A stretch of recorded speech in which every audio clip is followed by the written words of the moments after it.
Mr. McLame, can we get going while the rest of your team looks for the exhibit? Yep. Okay.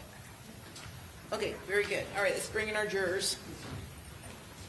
Oh, and I'm sorry, before we begin, do either the state or the defense object to me reminding the jurors that their identities will be confidential and that I've entered an order sealing their records regarding their names, and that the signature and name of the foreperson will be redacted from the public record? I have no objection, Judge. No objection. Okay, very good.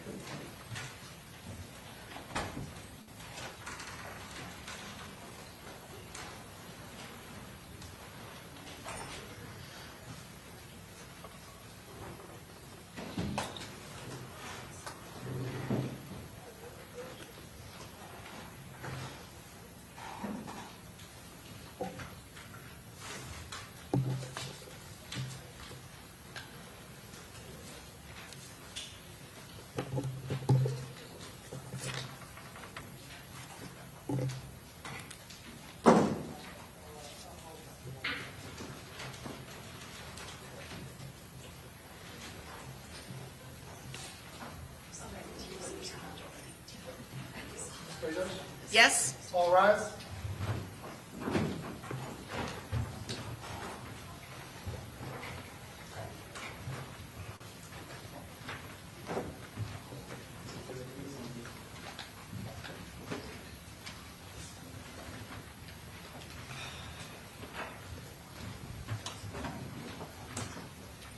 All jurors and judges. Okay, very good. Thank you. Welcome back. All right, thank you, Mr. McLame. Everyone have a seat. You can proceed.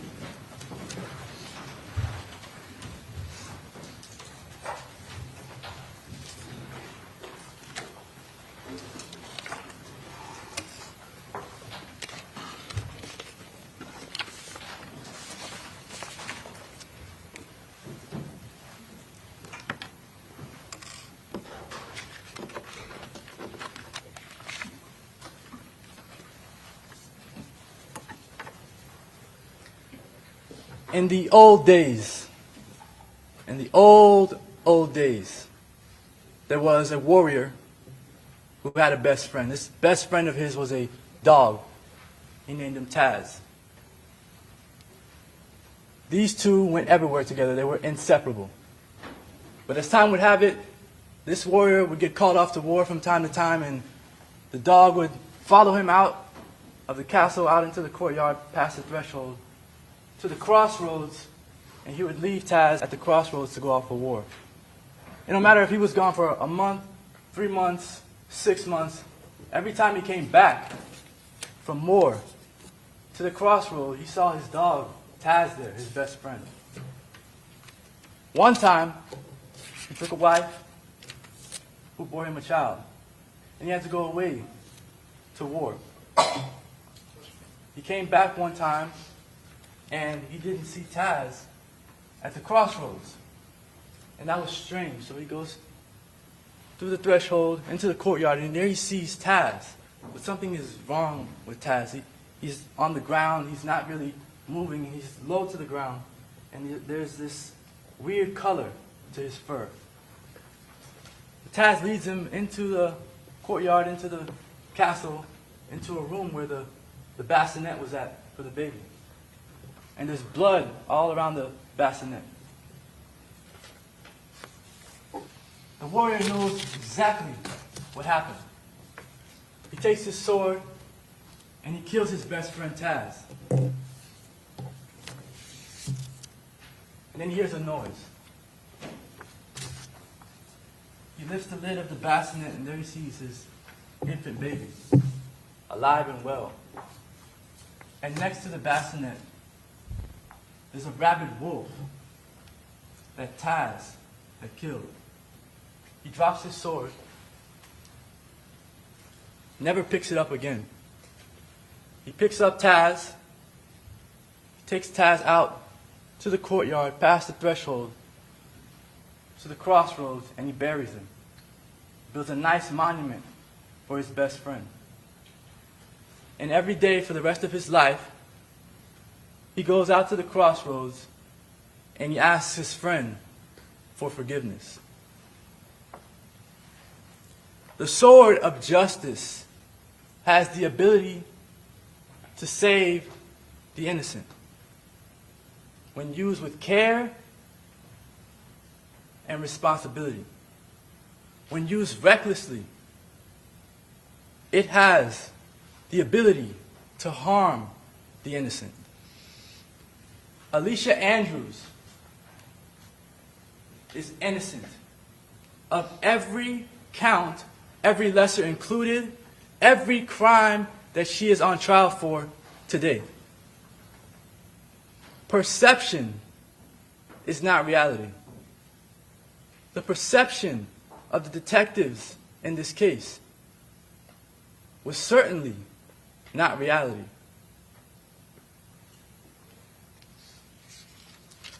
The state sees Alicia as some gangster queen pin. They see her as someone who has red hair, bright red hair, bad tattoos, who hangs out with gang bangers, gang members, gang associates, an individual who's cold and heartless. But perception is not reality. What do you see? Alicia Andrews is an individual, a young individual, a young woman. She's well-spoken, she's mild-mannered, she's brave, she's strong. And she's a respectable young woman, as you saw when she took the stand. She is not a gang member. She is not a gang associate. And that was clear from the evidence in this case, from every detective that testified. The Jacksonville sheriff's officers testified. She is not a gang member. She is not a gang associate. She isn't. It doesn't matter how many pictures they show, the state shows, right? In fact,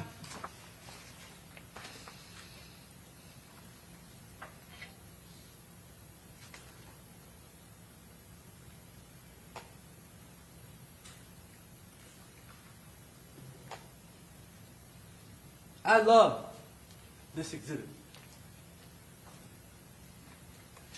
I love this exhibit. I love this exhibit.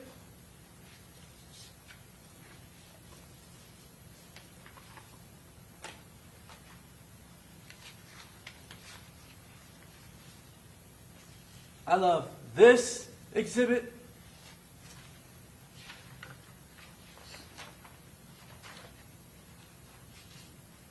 I love these exhibits from 2021. And why do we love these exhibits? Because they embody exactly what the state's case has been about. Absolutely nothing. All of the evidence, now most of it, of this evidence has been about a gang war in Jacksonville for which Alicia Andrews does not take any part in. 98% of the evidence in this case that you saw over the last 2 weeks has to do with all of these individuals, whether it be Quan, whether it be Young and Ace, whether it be 6 Block, whether it be 1200, 2100. You've learned about where Jacksonville gangs live, whether it's on the north side, the east side. You've learned all of these things, certainly beyond a reasonable doubt that there are gangs in Jacksonville, that they kill each other, that they rap about killing each other, but you have not learned a single thing about whether Alicia Andrews intended to kill Charles Jones.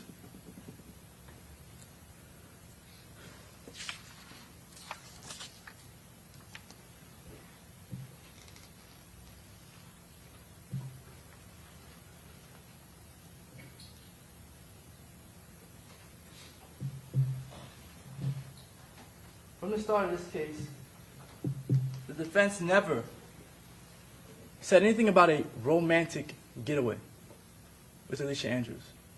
The word romance never came from the defense. It came from Detective Ramos' perception of what Alicia Andrews told him.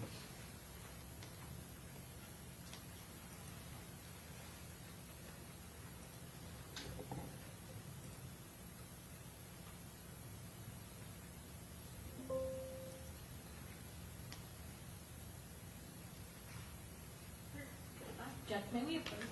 Yes?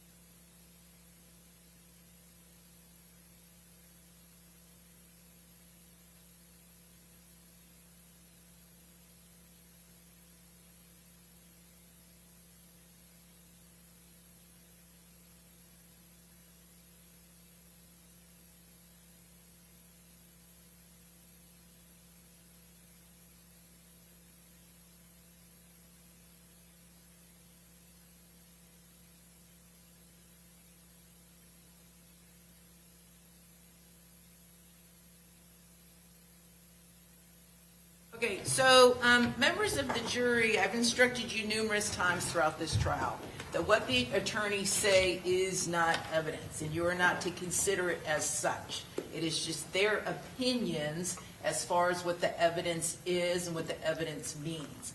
Ultimately, what the evidence means is solely up to you all, okay? All right, go ahead. As I was saying, On the weekend, Charles Jones was killed. Alicia Andrews was on a weekend trip. Is there a way to amplify the sound, Mr. McLame?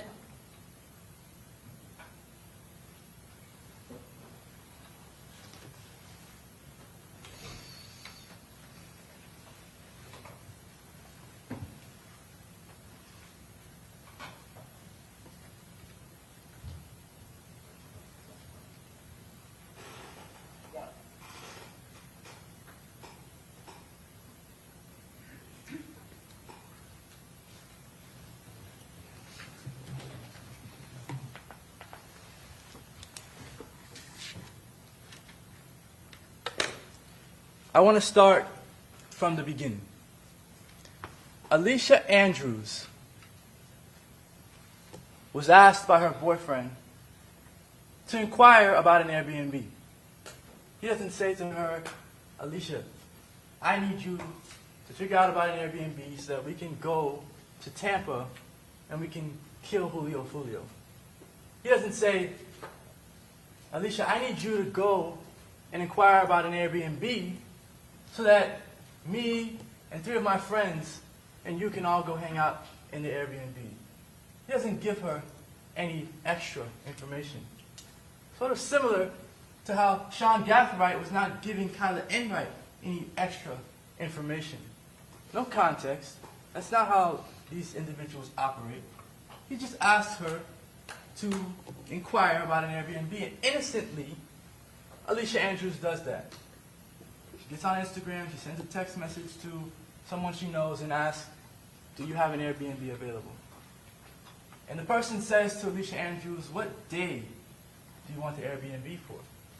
And Alicia Andrews, not knowing that this is some murder plot, says, the 23rd, or what day do you have available? The first indication that she has no idea that she has to be in Tampa on the 23rd for Julio Foolio. Or else she would not be telling the person that she's inquiring whatever day you have available, or what days do you have available. The first indication, from the very first piece of evidence that the state has. If the detectives did not have this perception of Alicia Andrews that was flawed, maybe that would have been the first indication that she's innocent. That she did not know what was happening. The second indication from that same transaction is that Alicia Andrews never pressed the issue with this person. In fact, Isaiah Chance and Rashad Murphy, off in their own world, got impatient.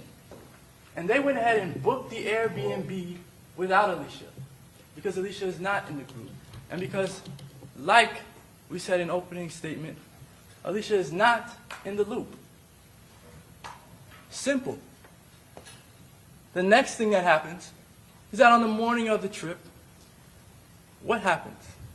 Sean Gathright, Isaiah Chance, they're at Sean Gathright's home. Where's Alicia? Not with the group. Not in the loop. Alicia Andrews is at home, doing whatever she's doing at home.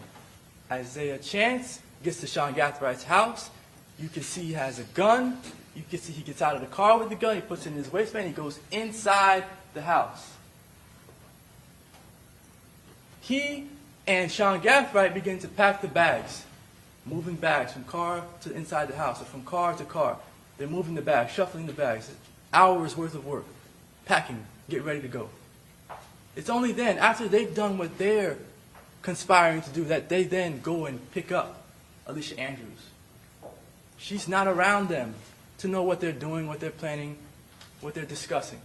She's not. It's simple. That's on camera. Thank the detectives for bringing you that footage. Because if we didn't have it, I wouldn't be able to sit here and tell you that. So Alicia Andrews comes to Sean Gathride's home. When she gets to Sean Gathride's home, she doesn't go inside and say hi to him or his parents or anyone who's inside. She doesn't do any of that. She waits in the car, like Isaiah Chance tells her to do.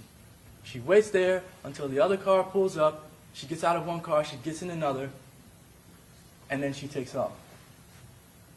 Mind you, this is the third car that she's been in for that day, the third one, because the first car was from her home to the place where Isaiah Chance picked her up. The second was Isaiah Chance's BMW to the home. And the third is this Impala that she's not familiar with to get down to Tampa. She gets to Tampa with her boyfriend and with Sean Gathright. And at that time, as the evidence is clear, there is no Rashad Murphy, there is no Davion Murphy at the Airbnb. At the Airbnb.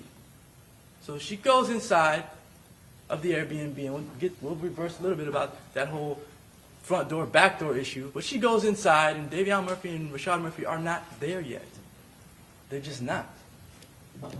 And when she's asked about whether they're there when she gets there, and she says no, it's the truth, by their own data.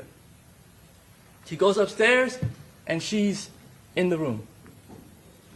And at some point in time, these four men, they leave her at the Airbnb, and they go on their own mission, leaving her out of this group, out of the loop. So they leave her at the Airbnb, and she's not being texted to find out where Julio Foolio is. They're not asking her to DM Julio Foolio. There's no efforts by Alicia Andrews to reach out to anyone to figure out where Julio Foolio is, where his crew is at, where he might be partying, nothing like that.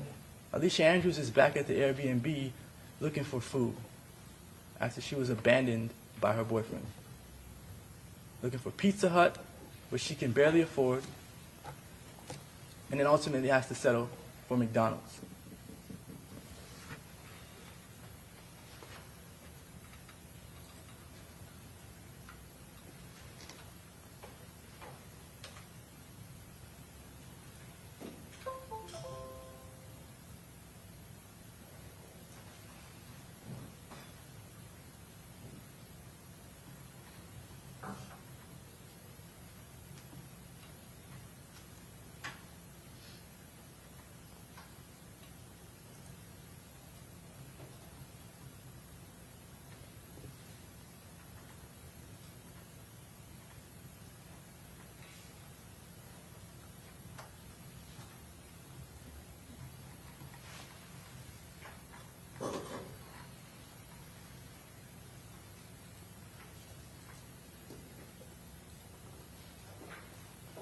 So we'll talk about Alicia Andrews' arrival at the Airbnb for a little bit.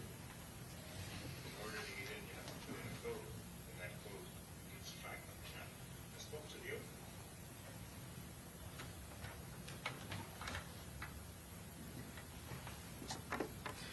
The detectives in this case were sure, 100% sure, that Alicia Andrews opened that front door with a code and let everyone else in through the back. Because as their theory, their perception would have it, is that Alicia Andrews is the cover for them.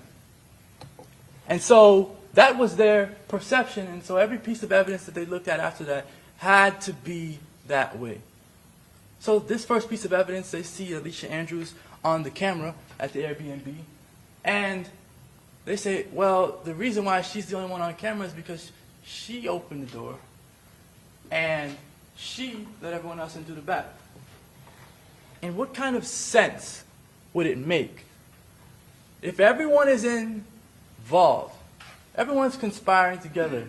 What kind of sense would it make for Alicia Andrews to know that there's a camera at the front door and for her to sacrifice herself for a group of men that she's never even met before?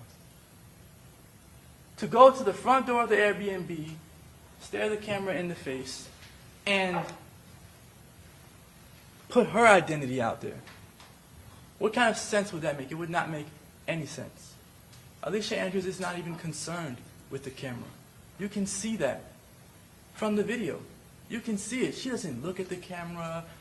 She's not staring it down. She's not worried about it.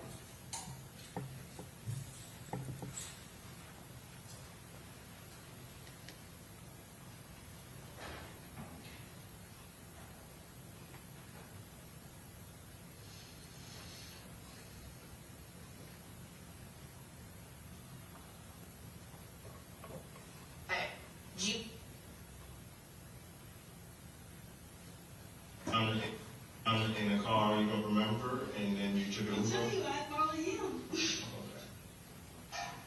And in order to get in, you have to put in a code, and that code gets tracked on the app. I spoke to the owner of the Airbnb. Nobody else went in. How did they get in? Did you let him in another door? Is it possible you could have opened the back door? What did Detective Ramos say? He said he spoke to the owner of the Airbnb. And so he's confident that he knows what he's talking about because he spoke to the owner. We spoke to the owner as well in court, in trial. And after he actually spoke to the owner, after he actually got the log in this case, the log, after he actually received it, a month or two prior to trial, I can't remember the date, he then realized that he was wrong. But that's not the only thing that Detective Ramos has been wrong about. It's not the only thing that the state has been wrong about in this case. But with the information that he did not have, with the video that he did have, he arrested Alicia Andrews on bad information.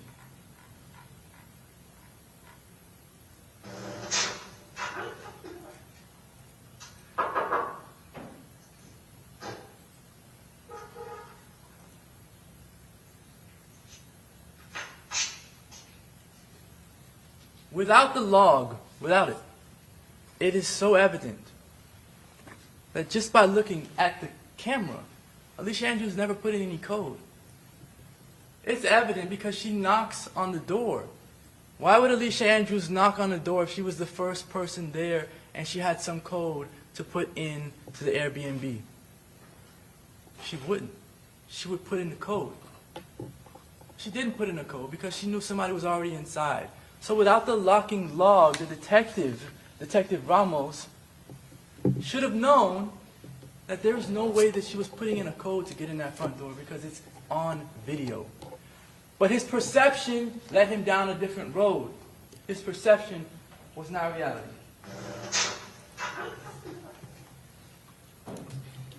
The door, as you can see, hinge opened. She goes in, and someone's inside says, "My bad."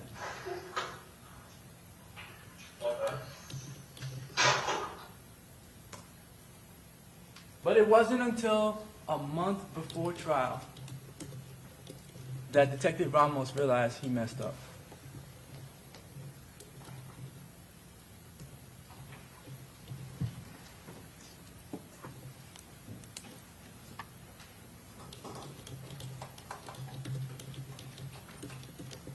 There's conversation, argument from the state that because Alicia Andrews didn't park in those two front parking spaces in front of the Airbnb, that's some consciousness of guilt.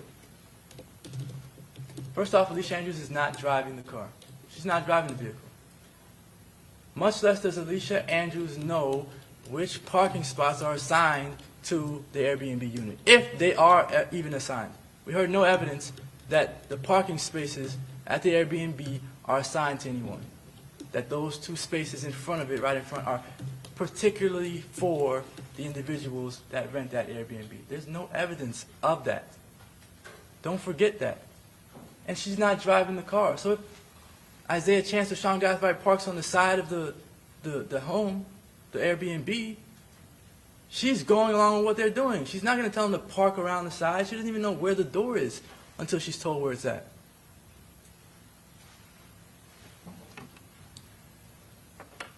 So, speed up. They leave the Airbnb. When I say they, I mean the 4 men. They leave the Airbnb, leave Alicia inside.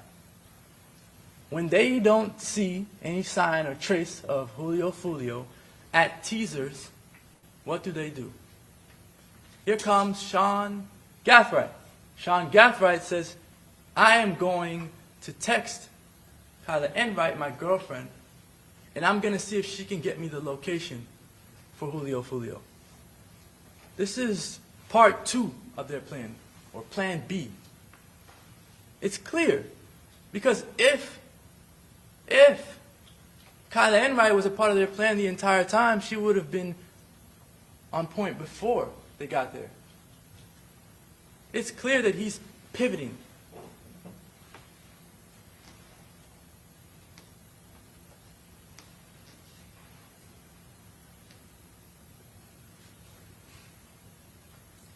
He says, I need y'all, text Fat Boy.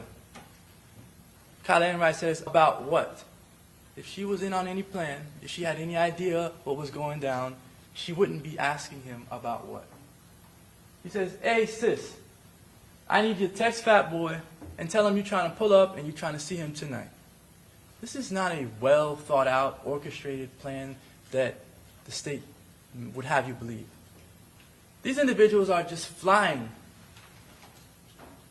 by it, just trying to figure it out as they go. He know I'm gone. I've been FaceTiming him while I'm out. Sean Gathright says he in Tampa right now, but make it seem like you don't know he here or there.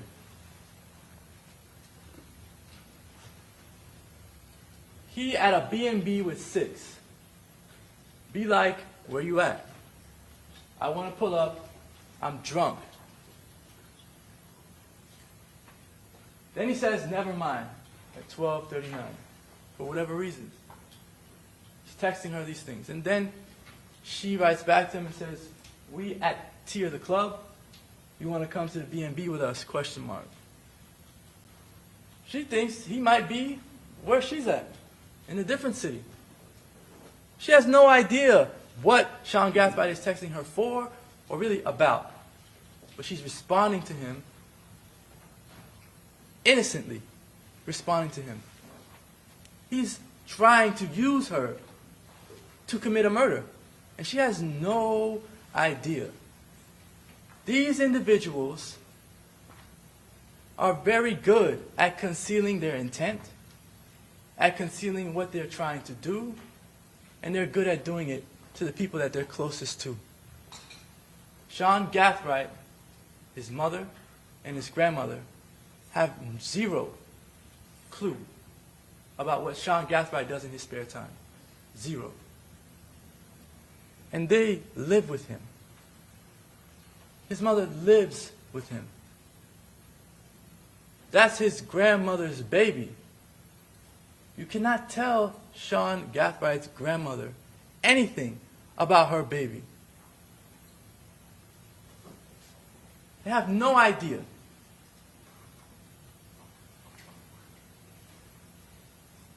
She says, who B&B? And he says 6. Fools. It's his B-Day and Fat Boy with him. She says, not here in Jacksonville? And he says, nah, they in Tampa. So whoever is texting from Kyla Enright's phone has no idea that it's 1, Foolio's birthday, 2, that Foolio's not in Jacksonville. And so is it really that difficult to understand that not everybody is looking at Foolio or watching his page or knows where his birthday is or knows what club he might be at. It's not difficult to believe that, to understand that, to comprehend that, because it's here in your face. And this is not Alicia Andrews. But Alicia Andrews is in the same position because she doesn't follow his Instagram page like that. She may press the button. Julio Foolio has millions of followers. But it's clear from the evidence that she wasn't searching his page at or around this time. It's clear because the state had evidence that Rashad Murphy was using his phone to search Julio Foolio on Instagram. That was clear. If the state had evidence that Alicia Andrews was searching for Julio Foolio on Instagram, they would have rolled out the red carpet, put that evidence up there on the stand, and presented it to you all. There is absolutely zero evidence that Alicia Andrews knew that Charles Jones was going to be in Tampa that weekend. Zero evidence.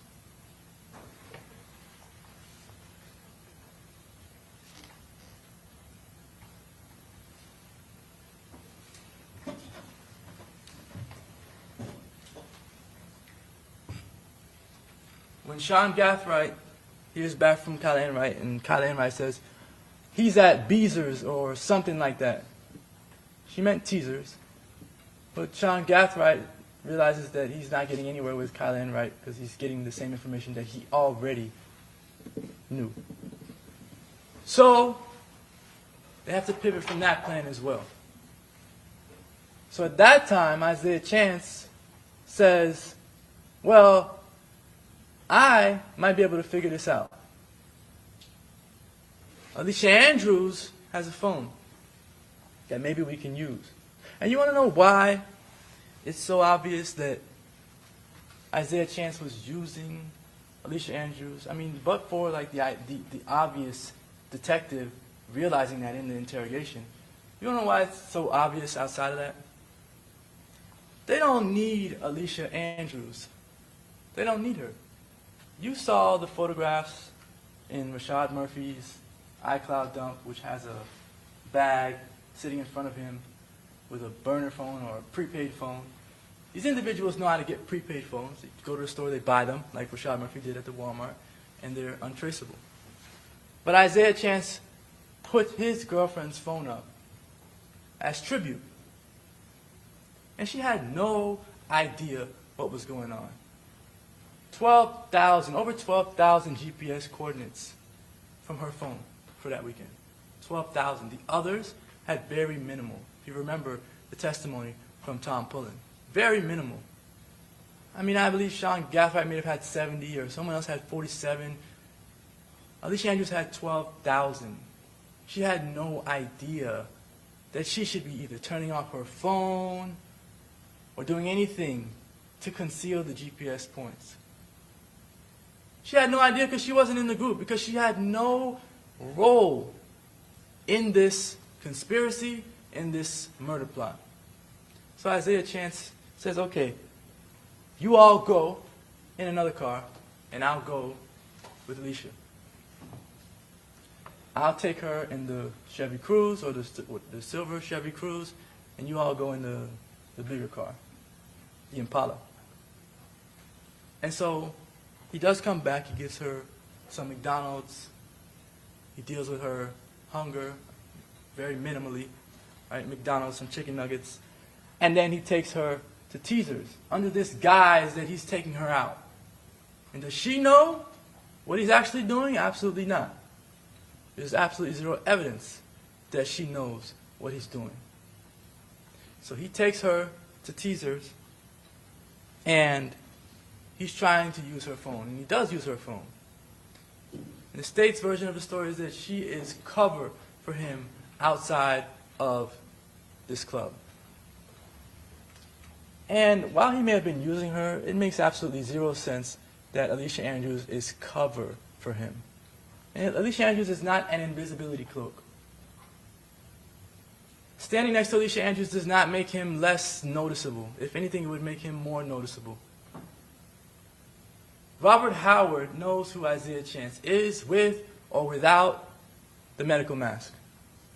So if Robert Howard saw Isaiah Chance outside as he testified, he would, I guess, let his friends know Isaiah Chance is around and he's in the vicinity.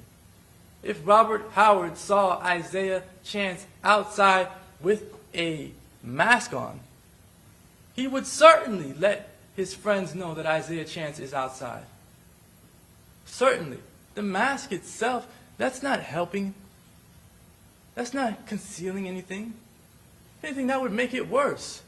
So when Alicia Andrews says that she's pregnant, and then when she went out to the club, she decided to put on a mask, it's because she's pregnant and doesn't want to inhale smoke from all these people. She's not wearing the mask for COVID purposes. Yes, COVID, you wanted to social distance. You wanted to not be around somebody, so you put the mask on. Even if it was just a couple of people, maybe you put the mask on. And then, you know, as time went on, people got lax. They wouldn't put the mask on if it was around people that, you know, a couple people. They would only put it on outside in the public. And remember, this is 2024. It's not the neck of COVID. It's not March 2020 when COVID started, or a little bit after that. Alicia Andrews is wearing the mask because of her pregnancy and because she doesn't want to inhale smoke. And she had just been to McDonald's on a McDonald's run. And during that McDonald's run, somebody right next to her started smoking. And she wasn't going to tell Davion Murphy to put it out. Somebody she doesn't know. This big individual in what she believes was his car. She wasn't going to tell him to put it out. But when they left McDonald's, she went and she got her face mask and they went to the club. Outside of Teasers, in the video that you see, that you've seen enough times, I won't play it over for you, but outside of Teasers, you see Alicia Andrews arrive at Teasers. Her boyfriend is driving the vehicle. They get out. He asks her for the phone. She gives it to him. She unlocks it. He tries to make a call. The only logical explanation for what happened when he tried to make that call is that the other person did not pick up the phone. Why is that logical, and why is that the only logical explanation? Is because a few minutes after that, he's texting Sean Gathright to pick up the effing phone. Twice. You do that when somebody does not answer the phone.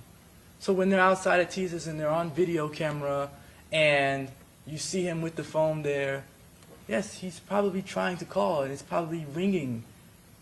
But the reason why he texts a few minutes later to pick up the phone is because the phone didn't connect.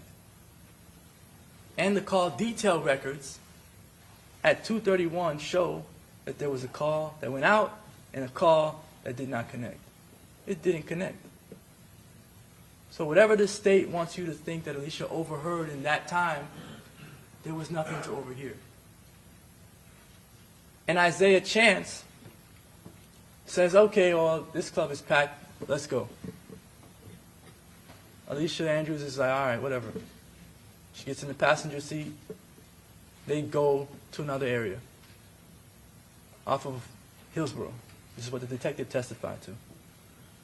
And for some reason, the detective wasn't able to track down the location on Hillsborough where Alicia Andrews was at, but he was able to track down the other locations. He was able to track down the McDonald's that she went to and got cameras there. He was able to track down Teasers. He was able to track down Truth 18. He was able to track down the USF parking lot pole camera. And he was able to track down Tesla cameras, Home 2 Suites cameras, all of these cameras, except for the ones on Hillsborough. And Alicia Andrews testified that she was at another place called Players Club. And that that's the location where she went up, where I guess Isaiah Chance went up to the bouncer, asked how much it cost to get in, gave them too high of a price. He's like, okay, let's try to go somewhere else. And Alicia Andrews, there's no Charles Jones at this second place. There's no Julio Foolio at this second place. And the reason why There's no camera footage there. The reason why that place was never really discovered is because it doesn't fit the narrative. Because Charles Jones was not there at that other place. So if Charles Jones is never there, the detectives aren't trying hard enough to figure out what's going on in that area, why they went over there, whether there's any cameras over there, because Charles Jones never made it to that location. He was never slated to go there.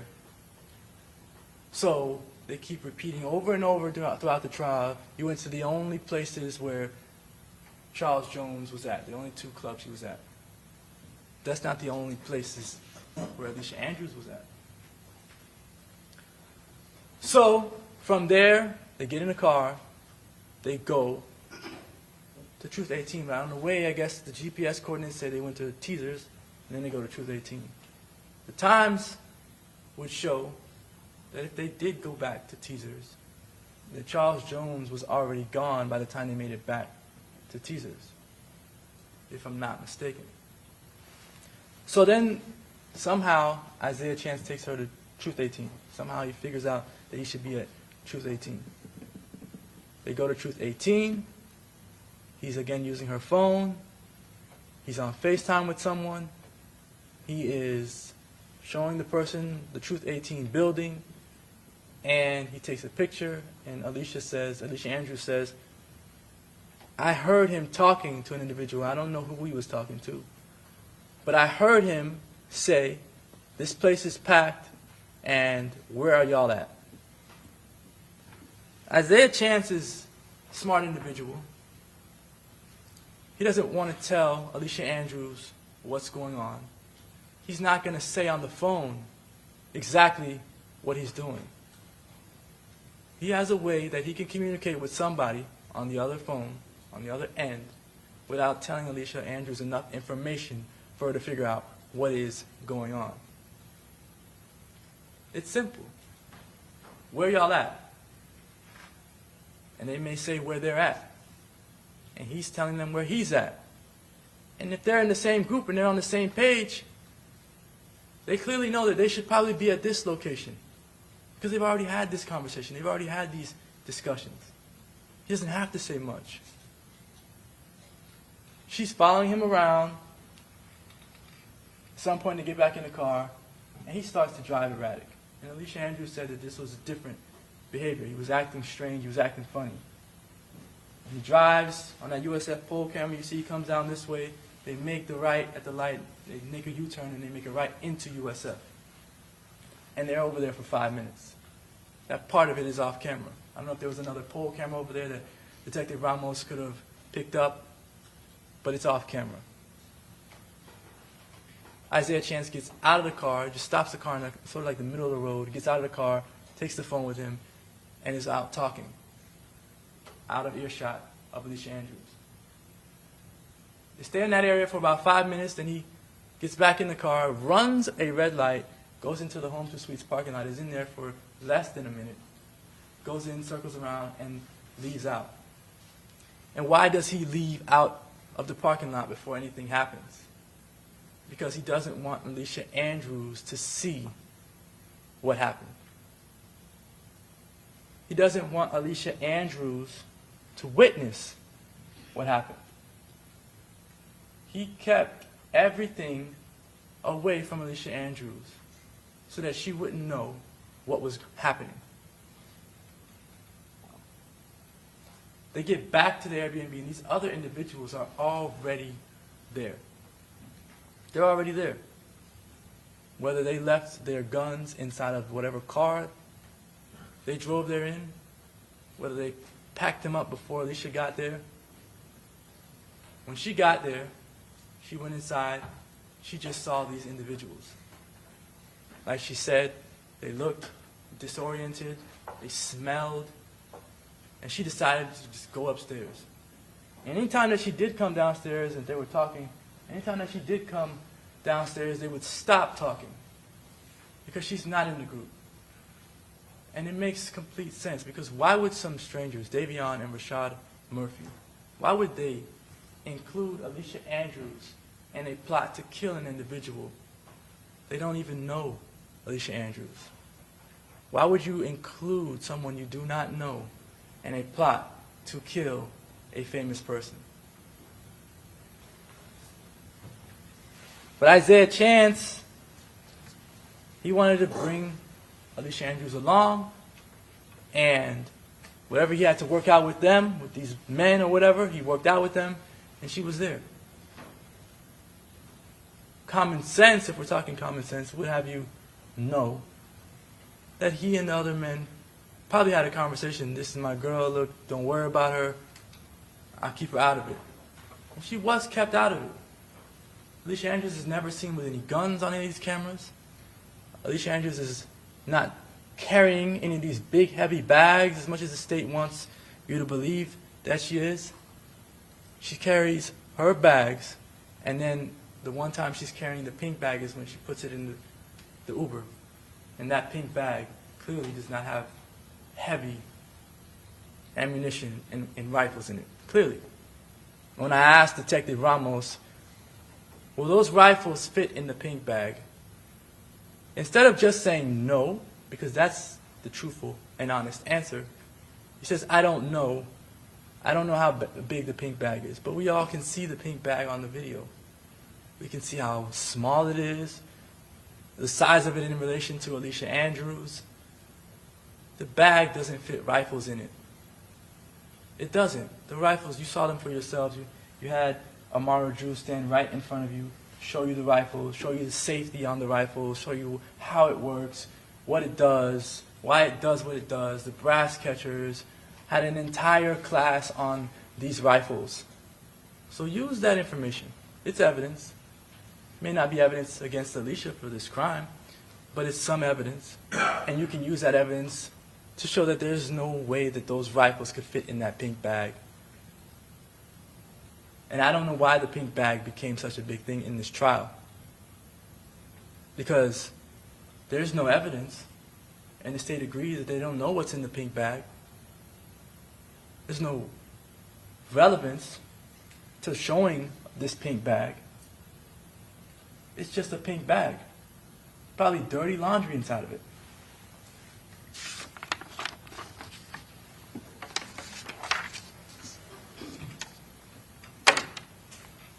So, when you deliberate, there's some things that you should know that Alicia did not know.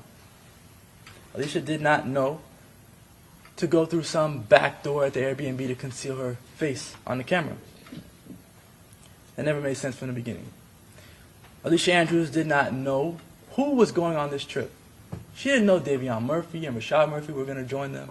She didn't even know Sean Gathright was going to be joining her and Isaiah Chance on this trip. Isaiah Chance said, I'm going to Tampa. She said, I want to go. He said, you can come. He meets with Alicia Andrews. They go to Sean Gathwright's house. She says, why are we here? He says, oh, we're going to ride with Sean Gathright. She's like, all right, whatever. She didn't know who was going on the trip. Alicia Andrews didn't know who was on the other end of the phone calls that Isaiah Chance was making. She did not know who was on the other end of the text messages that Sean Gathright sent out. She didn't even know that Sean Gathright was sending out any text messages to an individual named Kyla Enright. Alicia Andrews did not know that she should stay off her phone, that she should turn it off. That's evidenced by the fact that she had over 12,000 GPS points, data points on her phone. She did not even know who Davion and Rashad Murphy were, if that wasn't clear throughout this trial. Didn't know them. Barely knew Sean Gathright. Met him one time at a family gathering. And when you go to these gatherings and there are a lot of people that you do not know, it is difficult to remember who was even at the gathering. You see a bunch of people, you grab a plate of food, you go outside. People you could probably have seen and come in contact with during the gathering and not realize later on, a year later, 6 months later, whenever, that you even met this person before. She didn't stay there for an extended period of time. She wasn't hanging out with Sean Gathright in the house. You heard what she said. Her boyfriend does not like her around other men, his friends, because he's controlling, he's possessive, he's jealous, he's manipulative. So he doesn't want her around other men that he knows, or other men that he doesn't know, for that matter. And that's evidenced by the text messages showing that he doesn't even want her posting certain things on social media, telling her to delete it. And she does what he says. Alicia Andrews, like I said earlier, didn't know that there were guns in some of these bags.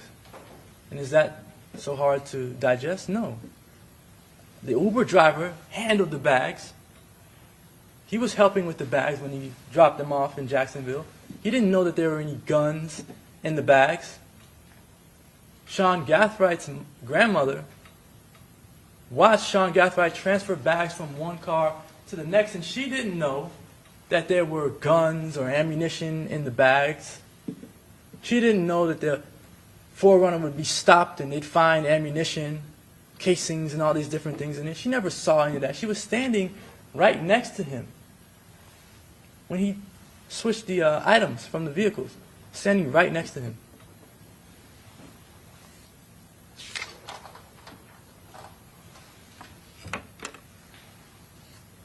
Alicia Andrews did not know where she was going in Tampa, except for, with the exception of the McDonald's. She asked to go there. But she didn't know which club she was going to, just like any of the other women that testified.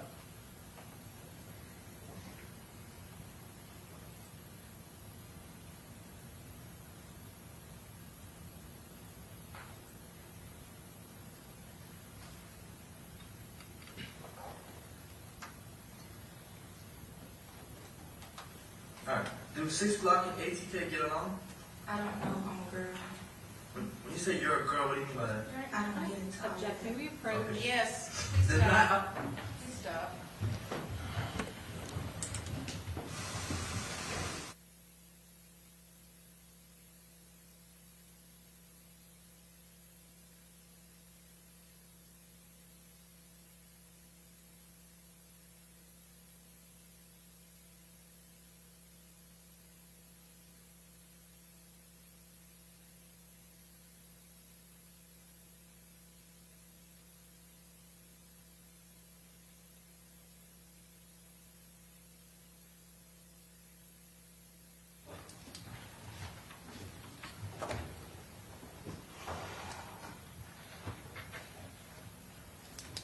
You heard the testimony for yourself. There were women that got up and they said, I was just a passenger. I was just following Foolio around. I was just following my boyfriend around, or these other people around. All the women that testified in the state's case in chief, all of them said the same thing. I am just a girl. I was just following the individuals. I don't know where I was at. I had never been to Tampa before. I'm not familiar with this area. I don't know the names of the places that I went. I don't know where they were at. I was just following people around.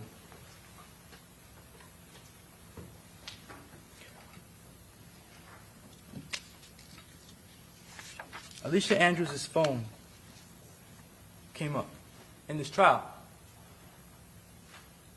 Alicia Andrews' phone was broken several times. Alicia Andrews' phone was never recovered. The detectives in this case never searched her home because they claimed they never had probable cause for a search warrant, which is a problem all by itself. But if you don't have a phone and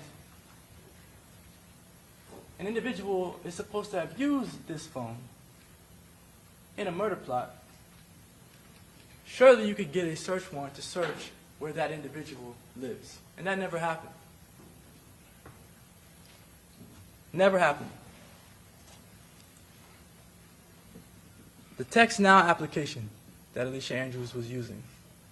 The Text Now application, as we heard, is an application that you can use on an iPhone either when you don't have service or if somebody blocks you from regular service, you can use the Text Now application to text.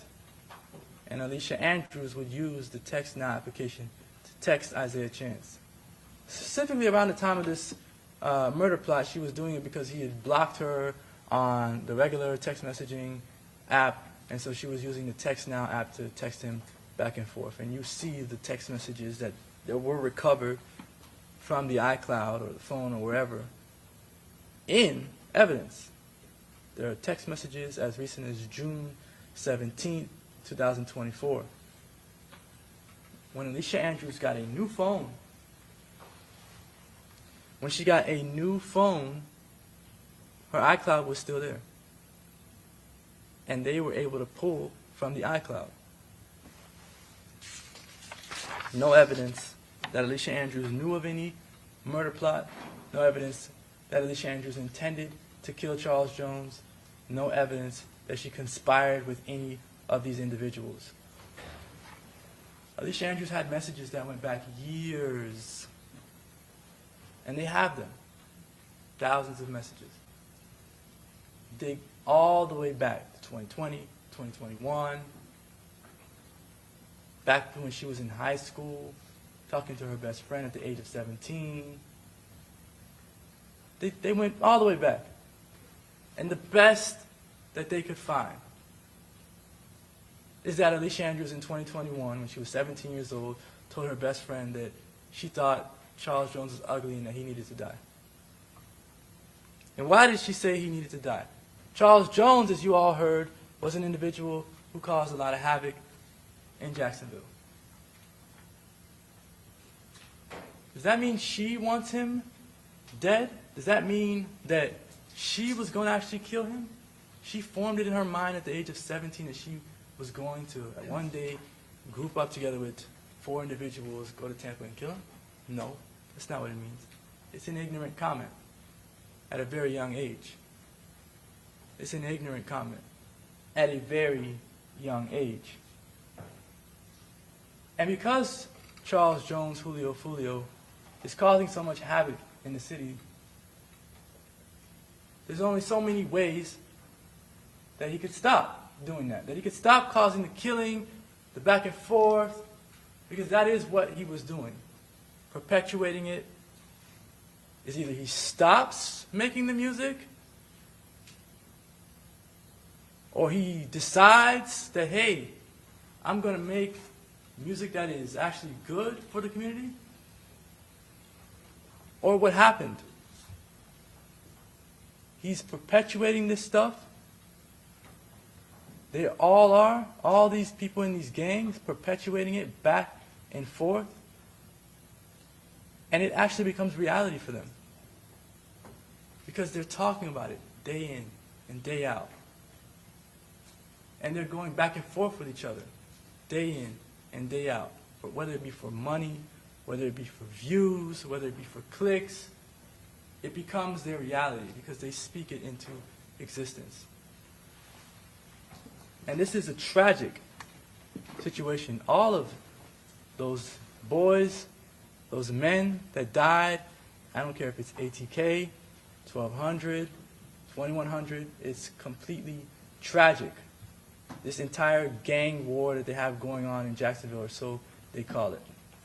Individuals dying, going to prison. I mean, Alicia Andrews is really just a regular girl. And she knows people that she went to school with in middle school or high school that have died, gotten shot on school campus. These things aren't regular. These things aren't normal. This is a terrible situation that these young men are in Jacksonville. And you heard all about it throughout the trial. It's terrible, it's tragic, but it has nothing to do with whether Alicia Andrews intended to go to Tampa and kill Charles Jones. Nothing. All of what you saw was a smokescreen. All of what you saw was an attempt by the state, by the detectives, to put Alicia Andrews in a box, to put Alicia Andrews in this circle of people, birds of a feather. And it was an attempt to get you to just say, oh, she must be guilty because she hangs out with these people, or she knows this person, this will go crazy individual, that there was really no evidence that she really spoke to him. She spoke about him in a text message. Okay. She spoke about Robert Howard too. She doesn't know him. He doesn't know her. She spoke about Bibby. She doesn't know him. He doesn't know her. She was just speaking about things that she had seen in either real life or on social media. She doesn't know these individuals, but she knows of them.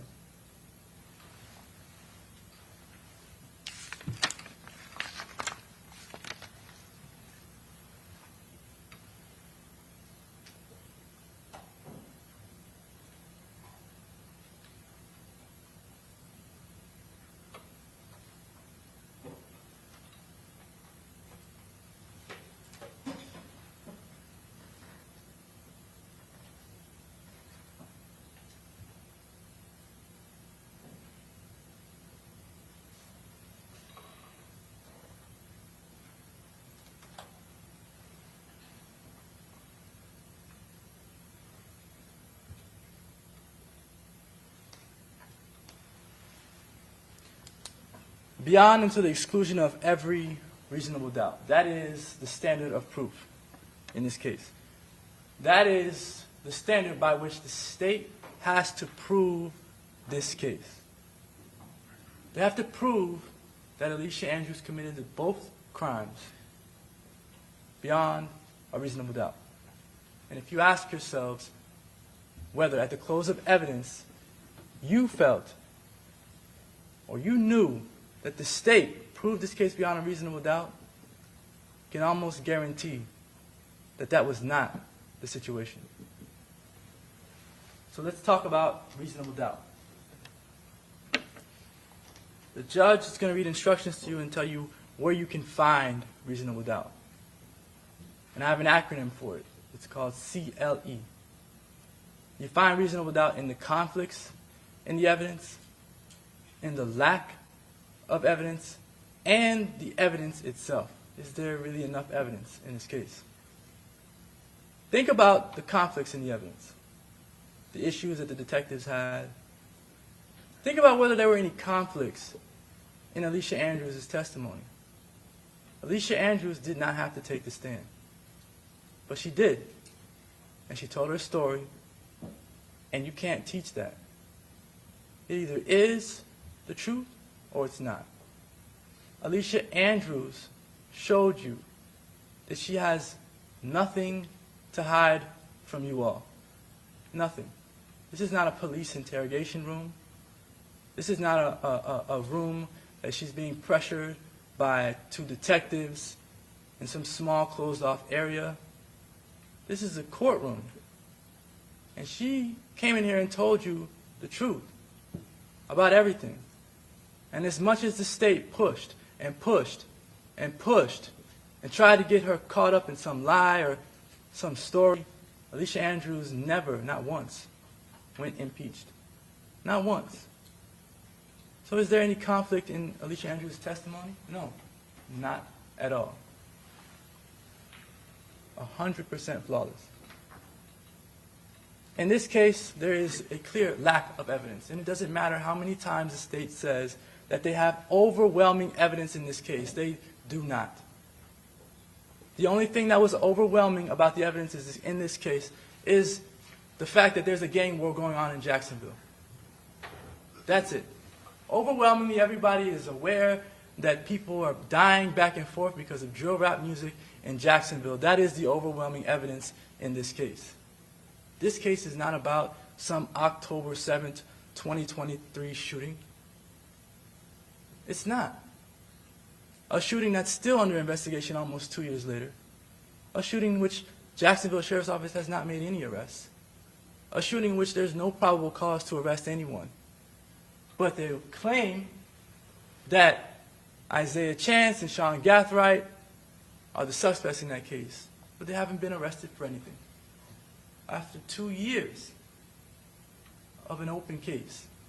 And that case is being used to tie Alicia Andrews into this case, and she has nothing to do with the October 7th shooting of Charles Jones. You saw text messages between Alicia Andrews and Isaiah Chance around that same time period, from 2023. And what is Isaiah Chance telling Alicia Andrews? That he doesn't want to be around her right now, he needs some time because his friend has died. She's not even around him at that time. But somehow, some way, that information, that evidence is in this trial. It's being used to try to convict Alicia for these charges, and the two have nothing to do with each other. The town center shooting has nothing to do with this case. The fact that some person named 23 died, that youngin' Ace got shot, that his brother was there and his brother got shot as well, has nothing to do with whether Alicia Andrews knew that her boyfriend and these other individuals were going to Tampa to kill Charles Jones. It has nothing to do with anything. This town center shooting, the Rains shooting, the one that happened in 2018 with Robert Howard, has nothing to do with whether Alicia Andrews intended to kill Charles Jones or even knew that he was going to die. Nothing.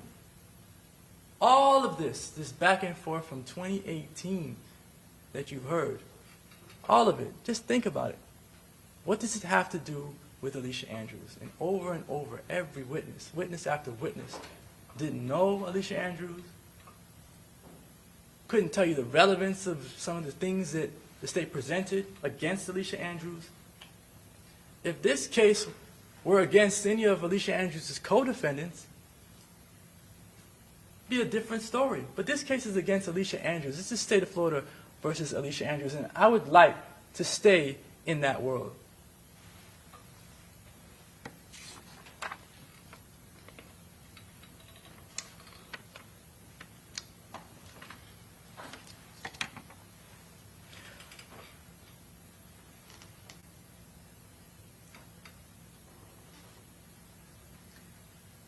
Probable cause is a standard. You heard about it in this trial. You need probable cause to make an arrest. You also need probable cause to get a search warrant. It's not reasonable doubt.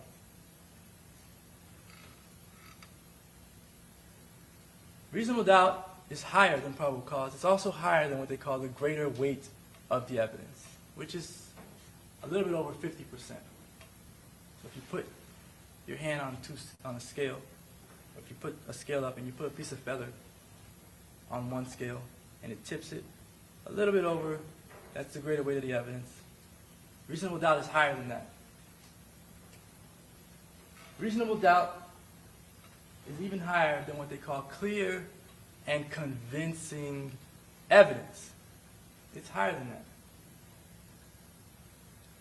Reasonable doubt, beyond reasonable doubt, is the highest burden in a criminal trial. The highest. And that comes with a great responsibility to the state. They are the individuals who own that burden, who have to hold that burden.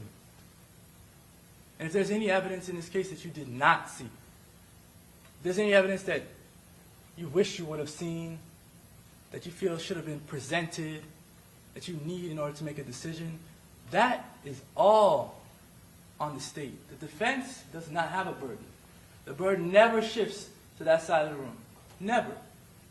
It remains with the state for the entire case. So if there's any evidence that you wish you would have saw, that you just don't have, that they don't have, it is on the state.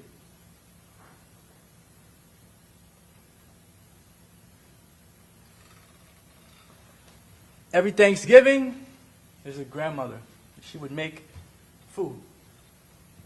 In her kitchen, she'd make this food for her family. She makes the food, and she sits at the kitchen counter.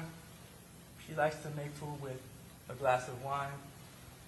She takes a sip from the glass of wine, and she's making different things. She's seasoning the curry chicken, the brown stew chicken, the oxtail, the dumpling. She's handling it.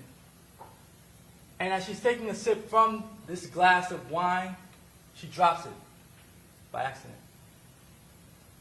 She starts to pick up the pieces of the glass, and she starts to put them together.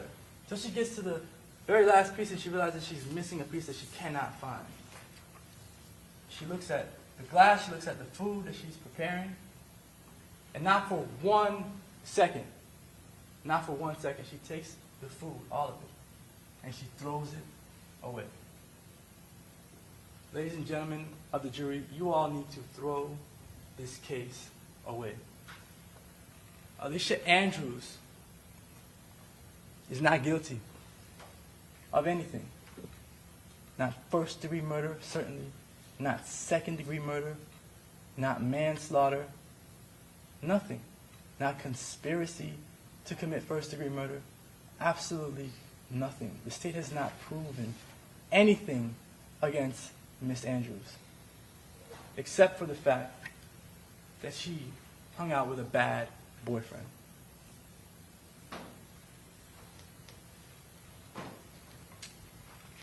Fortunately for Miss Andrews, there are several reasons to doubt.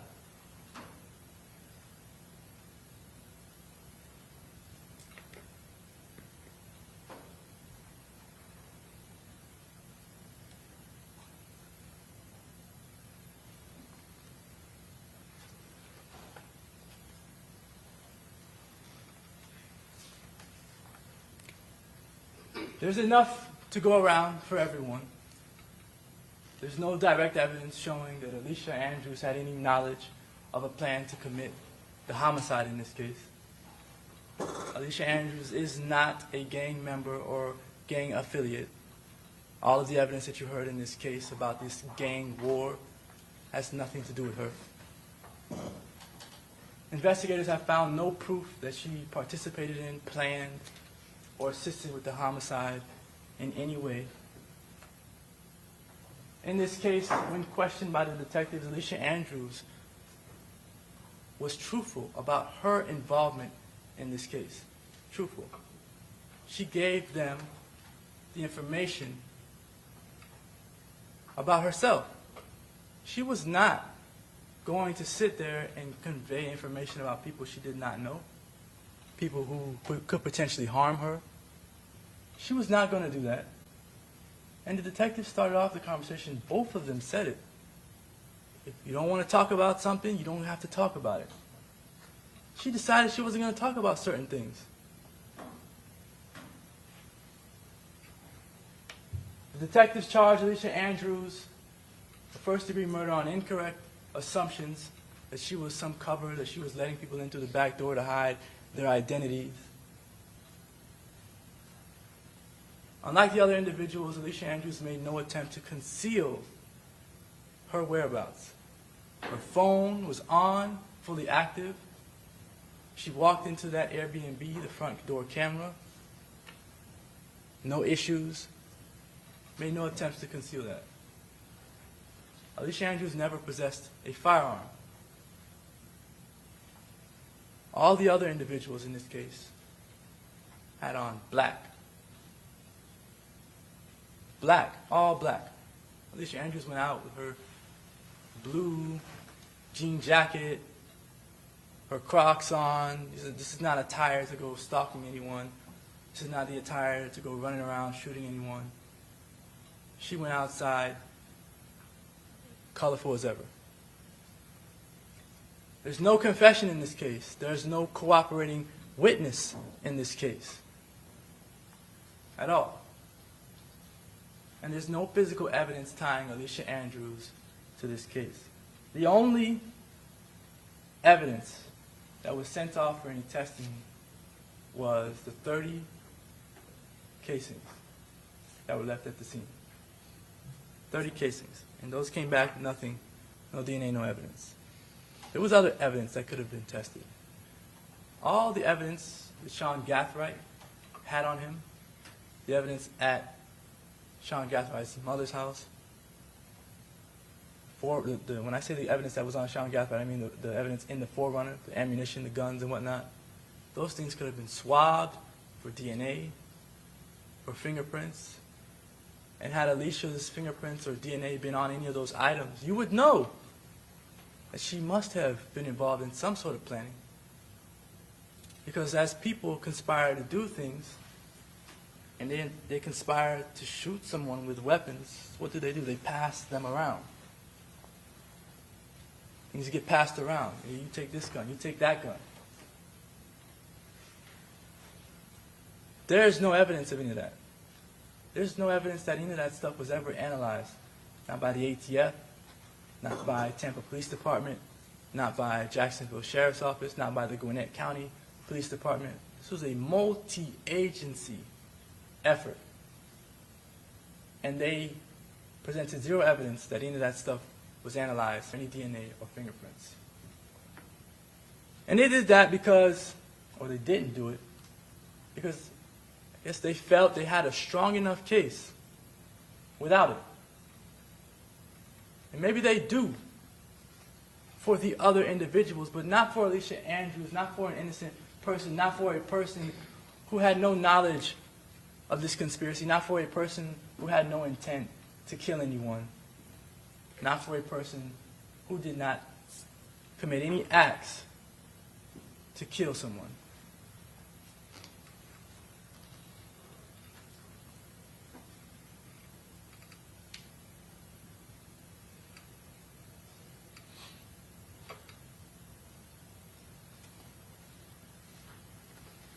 I want to go over a particular jury instruction, this principal jury instruction. If the defendant helped another person or persons commit or attempt to commit a crime, the defendant is a principal and must be treated as if she had done all the things the other person or persons did if the state proved beyond a reasonable doubt the following two things.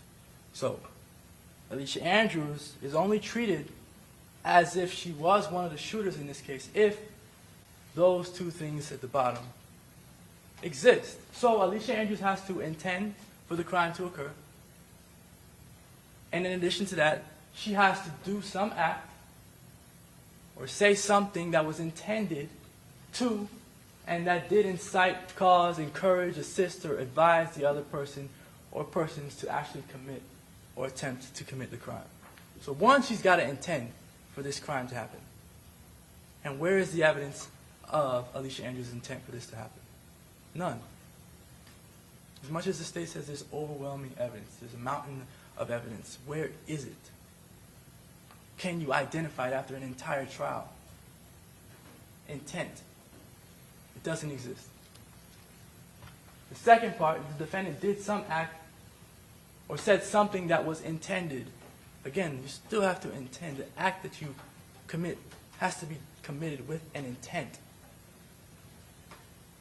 So if Alicia Andrews gives her phone to her boyfriend, but does not intend for him to use that phone to kill somebody, then she's not guilty. Not just because you give your phone to somebody, or because somebody uses you, means that you're guilty and you should be charged like the people who actually committed the offense, who actually committed the shooting. So this is a very, very, very, very important jury instruction for you all to understand completely. The defendant intended the crime to occur, and the defendant did some act. And that act was with the intent that this crime occurred. And the state has neither in this case.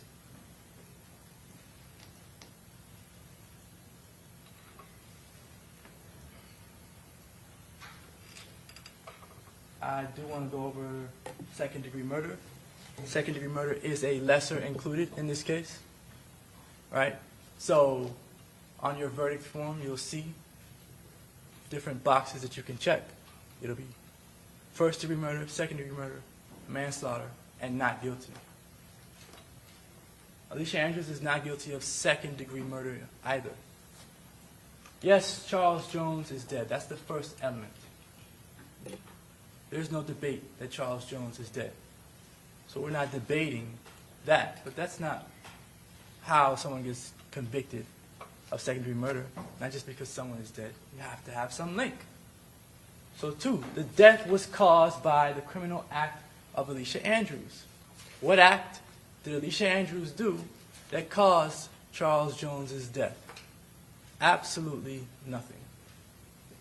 3, there was an unlawful killing of Charles Jones by an act eminently dangerous to another and demonstrating a depraved mind without regard for life.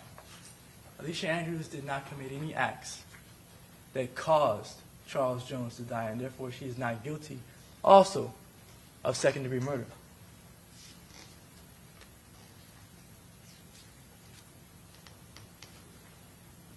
The manslaughter. Again, it's similar. Charles Jones is dead. That is the first element, and there's no dispute about that. But there still has to be some link to someone being dead and someone being convicted for that person's death.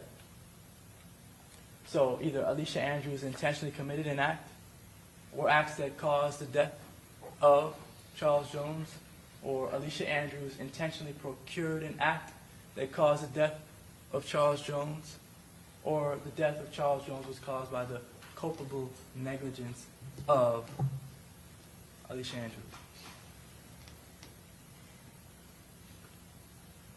And Alicia Andrews is not guilty of manslaughter either. Alicia Andrews had no idea, not at any point that night, that her boyfriend at the time or that any of his friends intended to kill Charles Jones that night. No evidence of that whatsoever. The state keeps mentioning a consciousness of guilt. That is not an element in this case. Consciousness of guilt does not equal an intent to kill. Consciousness of guilt does not equal an act which is required under the jury instructions. Consciousness of guilt is a term that has no bearing in your decision. Your Honor, misstatement of law. Again, ladies and gentlemen of the jury, these are just the opinions of the attorneys in their closing arguments. You will be given the law, and you are to follow the law that I give you. Okay, thank you. And as the judge gives the law at the end of this case, when the judge reads the jury instructions, I want you to look for anywhere where it says consciousness of guilt.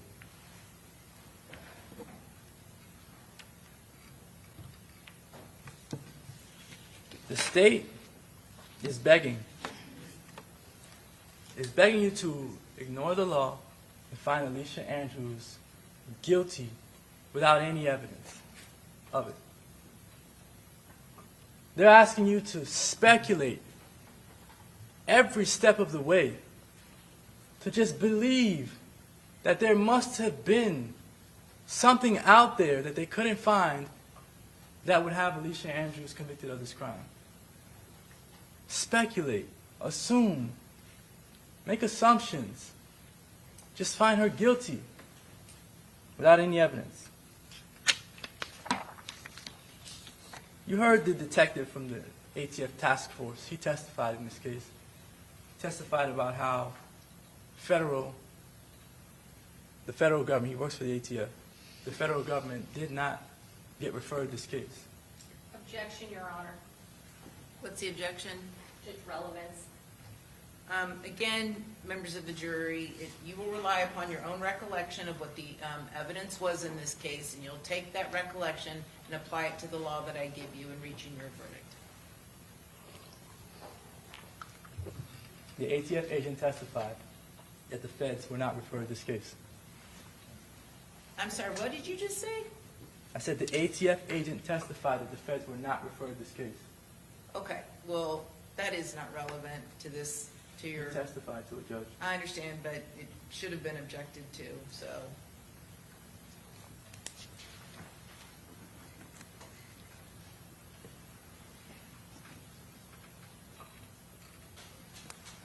In this case, the state has the burden. And because the state has the burden in this case, they get the last word. So they get a rebuttal closing argument. So after I sit down, the state gets up, and they get to argue one more time. The defense doesn't get to say anything after that. But we've said enough This trial has been 2 weeks long. It's been a very important trial for everyone involved, especially for Ms. Andrews. Today is the most important day of her life. And we ask, just as we asked in voir dire in jury selection, that you treat it fairly. There is one place that you cannot take away someone's voice, and that's inside of a courtroom. I have an innocent individual's life in my hands, and so do each and every one of you. When the state gets an opportunity to argue to you, you should be listening to where the evidence beyond a reasonable doubt is that Alicia Andrews knew that Charles Jones was even going to be in Tampa. That Alicia Andrews knew beyond a reasonable doubt that Charles Jones was going to die. That her co-defendants had that intent. There is no evidence, much less evidence beyond a reasonable doubt. These individuals did not need Alicia Andrews. She was not some sort of cover, some invisibility cloak for them. The state mentioned in opening statement that Alicia Andrews was used by Isaiah Chance to look less threatening, to provide some cover. None of that ever bore out during the trial. During opening statement, the prosecutor stood before you and showed you videos of Isaiah Chance packing with Sean Gathright. Then he said that Alicia Andrews was picked up and that Isaiah Chance returned to the party with his contribution. He was referring to a gun, and he showed you on the screen there a gun, and he showed you how the gun was sticking out with the extended magazine and the dust cover of the gun. And it was almost as if he was saying that Alicia Andrews was with Isaiah Chance when he had this gun out. Because if that was the case, she would know that there's guns involved. She would know. But that wasn't the case, because none of that happened in Alicia Andrews' presence. The prosecutor in this case, in opening statement, said twice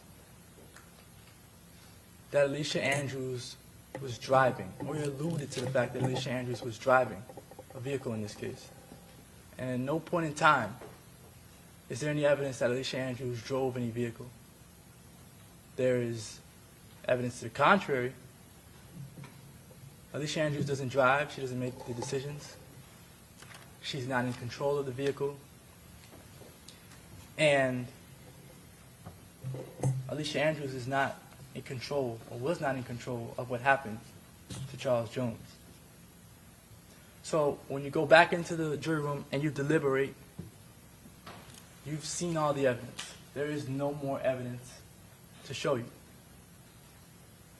Because you've seen all the evidence, you know all the facts, there you know that there is only one verdict for each count.